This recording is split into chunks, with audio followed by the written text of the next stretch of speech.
Frankfurt, Reuters. Europe's drugs regulator warned on Tuesday it could lose more than 70% of its staff, making it unable to function if politicians pick the wrong new home for the London-based agency.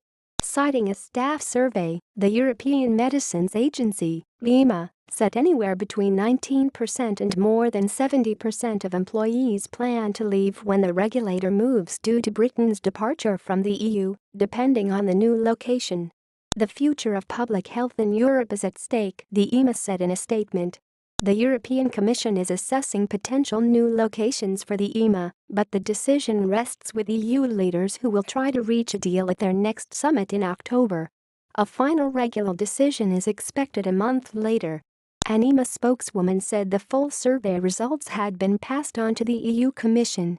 The survey asked respondents their views on 19 cities, but the spokeswoman declined to name them. Milan, Copenhagen, Athens, Amsterdam, and Barcelona are among the cities seeking to host the EMA, with Milan seen as a possible frontrunner.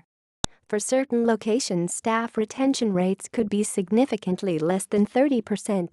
This would mean that the agency is no longer able to function, and, as there is no backup, this would have important consequences for public health in the EU, the EMA said.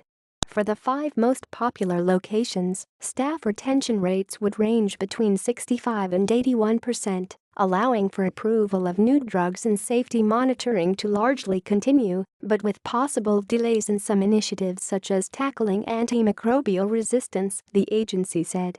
Still, it would take 2 or 3 years to fully recover from the move. If one of the 5 lower-ranking cities with a projected staff retention rate of 51 to 60% was picked, new drug approval as well as implementation of new legislation would be delayed, the EMA said.